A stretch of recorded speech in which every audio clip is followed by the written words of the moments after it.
So first I started by cleansing the eyebrow area and the lash area with a lash and brow cleanser. If you don't have a lash and brow cleanser, you can either use micellar water or you can use a oil-free makeup remover. And you're going to want to do that just to strip any oil from that area.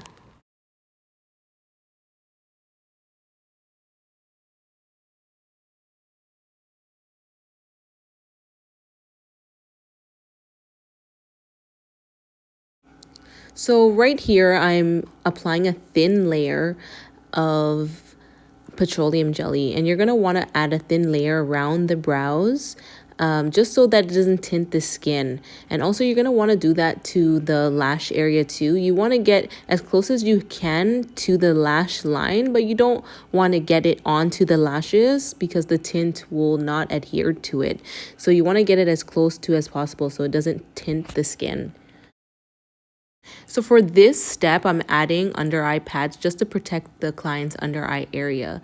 You don't want to place the pads on top of the lower lashes. You want to get it as close to the bottom lash line as possible without covering the bottom lashes, because we are going to tint the bottom and top lashes at the same time.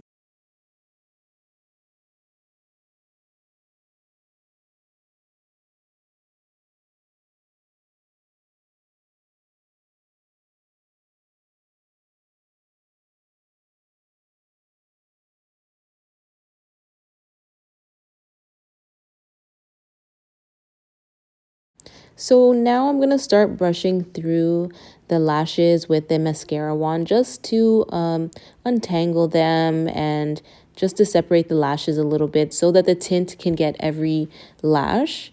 And now I'm just going to brush through the eyebrow area just to see what kind of shape that I'm working with, what kind of shape that I'm going to go for this client. This client has a thicker brow. She likes the thicker brow look. So using my angled brush, I am going to apply some tint onto the client's eyebrows. I always apply it in a straight up motion, and I always like using an angled brush instead of a disposable wand because it just leaves the lines more crisp and straight. It gives you less time for cleanup, and I always leave the front of the brows a slight lighter than the rest of the brows, and I'm just going to go through and just make the shape with the angle brush and the tint. And then at the end, when we do cleanup, either waxing or tweezing, we'll clean up around the brow where we shaped it with the tint.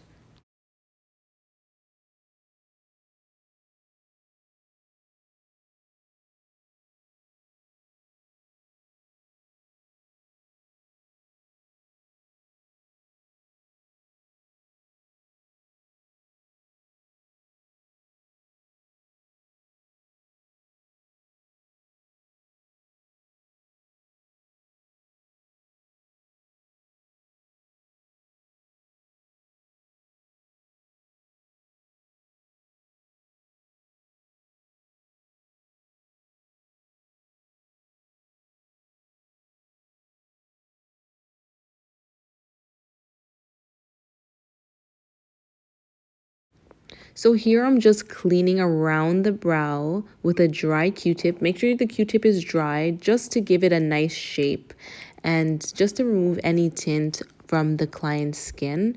I'm just giving the eyebrow a sharper shape using the Q-tip.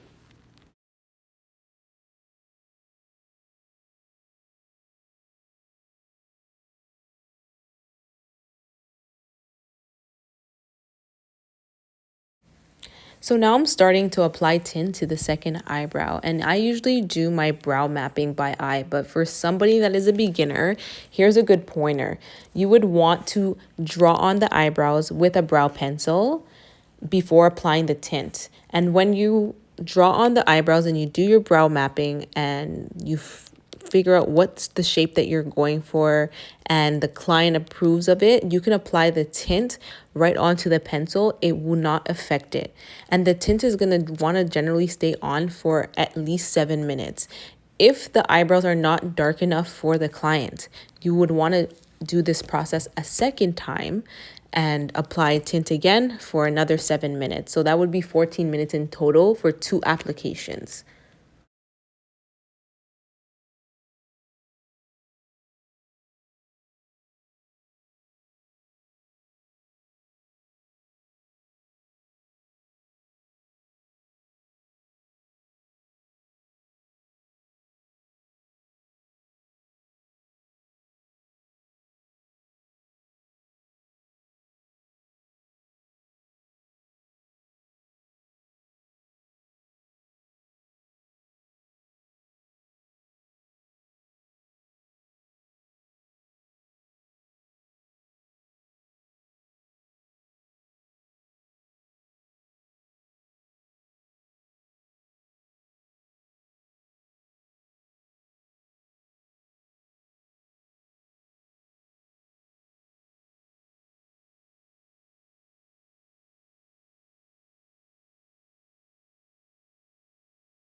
So a great way to tint the lashes, you want to start by getting a glob of tint, and you're going to want to add it to the middle and to the tips of the lashes, and you just want to move in downward strokes. And then we'll move on to a lighter layer closer to the lash line, because you don't want to get tint all over their eyelid where they look like they're wearing eyeliner.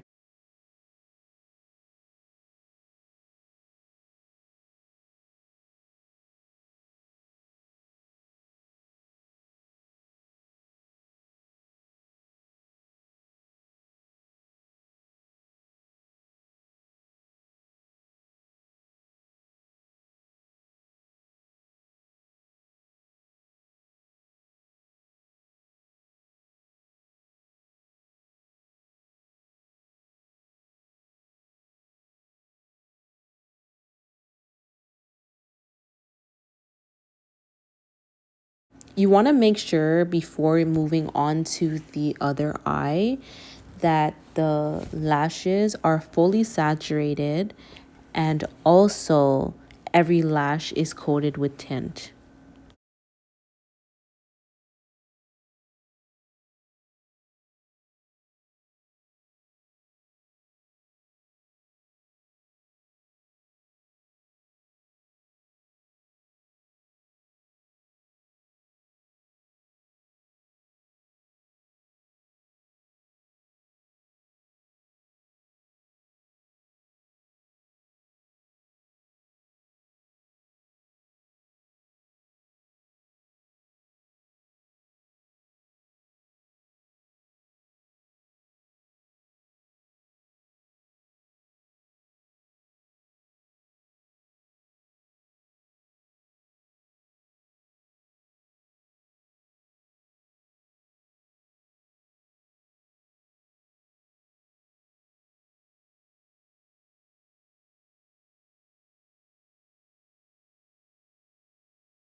So I noticed I got a little bit of tint on the client's skin. So if this ever happens, you just want to get a Q-tip with a little bit of makeup remover and just remove any tint that you see.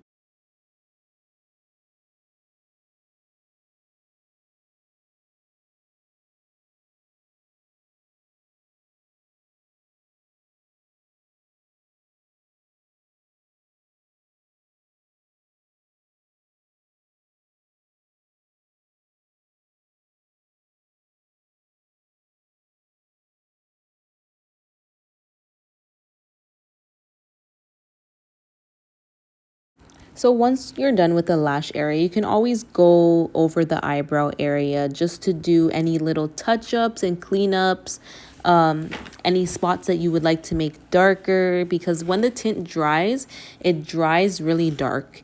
So if you see kind of like a light spot that's kind of not matching with the rest of the brow, this is the time you're gonna want to go in and fill in any of those areas that need to be darkened, especially people that have sparse eyebrows. Any of those spots that don't have a lot of hair in it, you want to put a glob of tint there. You're gonna keep wanting to touch up that area so that when you remove the tint from the client's eyebrows, it matches the rest of the brows.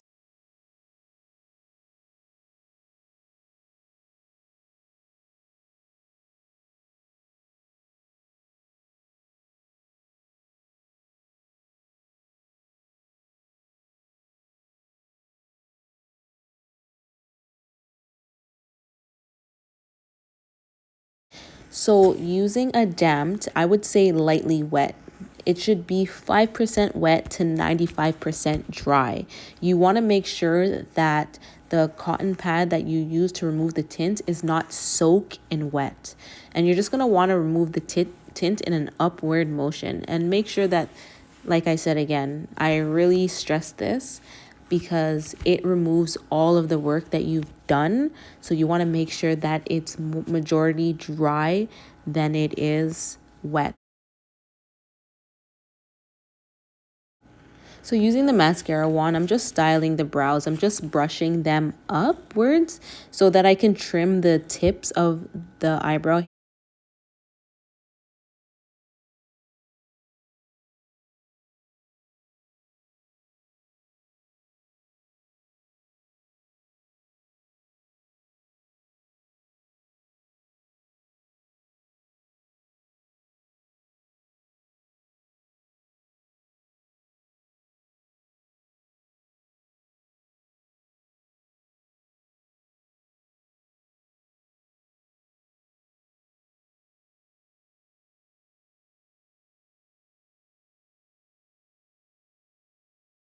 So you want to make sure that that you do with the first brow, you do with the second brow as well.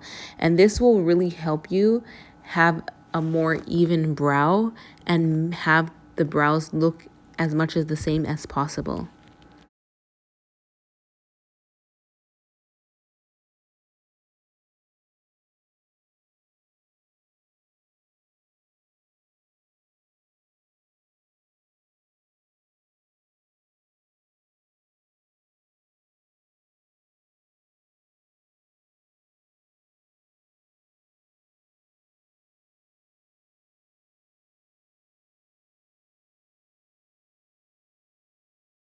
So I'm just going in with some eyebrow gel just to style my client's eyebrows because she has a thicker eyebrow and she likes that look. Before doing this step, if you need to do a cleanup with wax, I would recommend you do it before styling the eyebrows.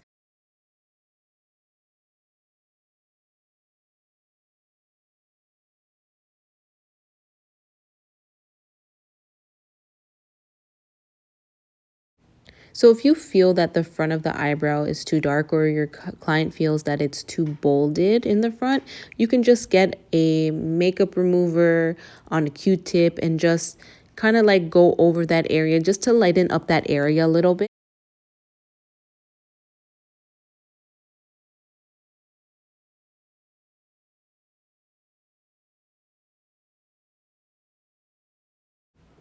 Because we didn't use wax because my client likes that thick eyebrow look, I'm just going in with my tweezers and just tweezing any flyaways. To remove the tint from the lashes, you're going to want to get two Q-tips. You're going to want one side dry and one side wet. You're going to go in with the wet side first. You're going to go in with one at the bottom and one at the top and kind of just rub them together and have the lashes in between just to remove all of that tint. And you're going to want to start with the wet side first, and then you're going to want to go into with the dry side of the Q-tip, and you're going to want to keep doing this until the Q-tip does not have any tint on it, little to minimum tint on it, before moving on to the next eye.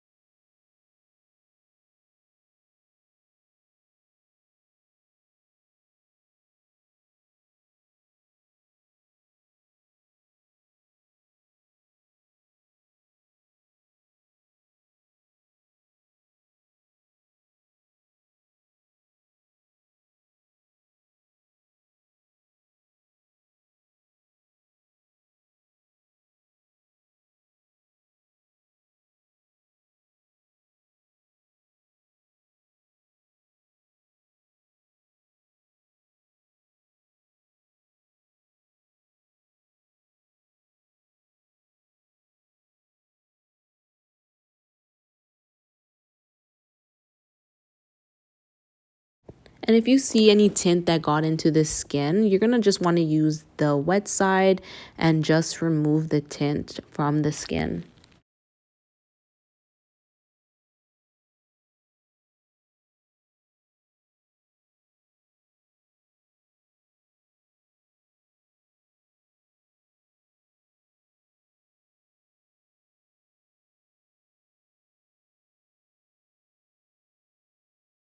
So now I'm just drying the lashes and the eye area with a dry gauze, just to make sure that all the tint is gone. After the removal application, you want to make sure that the clients open up their eyes very slowly. If they do feel any irritation, you're going to want to flush their eye. So basically, you have a bowl of cold water and you soak a gauze in the cold water. You're going to want your client to tilt their head to the side and you're going to want to squeeze the water from the gauze onto their eye, wiping in a downwards motion towards the ear area. Then you're going to want to get a dry, clean gauze and you're going to want to pat and dry off the area.